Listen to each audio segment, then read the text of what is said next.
Greetings and salutations. I hope you guys are having yourself a mighty fine day and a much better day than I'm having.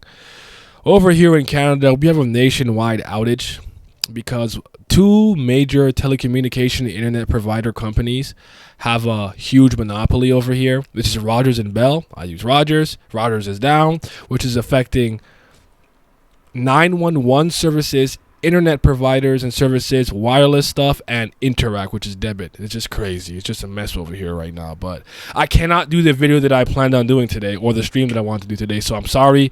We're going to have to settle for this position video that I've been thinking about doing for a while. I do want to have a grander discussion about it with more people to really kind of wrap our heads around it. But I'll start with a small preliminary discussion talking about the importance of positions, special positions, and if they even matter anymore in Tower of God. So please like the video, subscribe, and hit the bell down so the Ghost of the 13-month series doesn't get you and you can stay notified. Let's hop right in.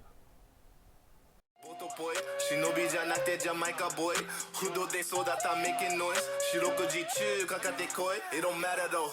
Young nigga from Canada, brought from that bullshit and go like a matador.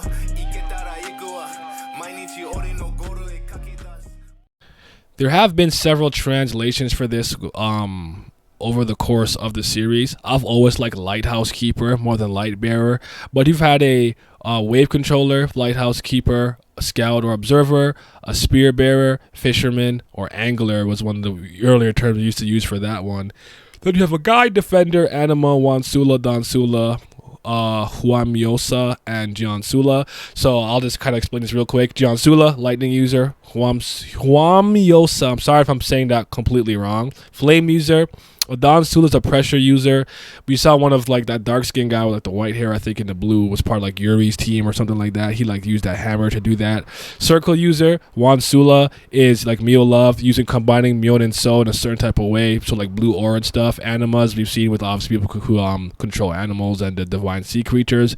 Defenders kind of protect the spear bearer and light bearer. It's supposed to have high levels of Shinsu density resistance and whatnot. You know what a guide is. We have Evan and like Hwaryun. And for special positions, they still have a regular position, by the way, so don't forget that they don't. Like, it's unlikely for you to be an anima and an anima only. Like, you'd be an anima and a wave controller, probably. And then, wave controllers can control the flow of battle by manipulating Shinsu. You have the scouts who go around the field and area to gather intel information and distribute it to everybody, especially the fishermen. The fisherman attacks enemies directly with hand-to-hand combat and or weaponry. The light bearers observe the field and they actually convey the information to everybody else. Then I think that's everything. That's a wave controller. They manipulate the flow of battle with Shinsu. So I think I might have said that twice. My bad if I did. That being said, I do not think any of these really matter anymore. Let me explain. I do want to actually admit that we have seen a little bit of it here and there. A couple of combination attacks. We have definitely seen like the main trio versus delete. I'd argue that was a teaming up of different positions, so to speak. And against a Vankel during the last station when she pulled up, when like El Pathian and them were all trying to fight her and Sharon, they were using a lot of position teamwork. So I don't want to act like I've never seen it. It doesn't happen.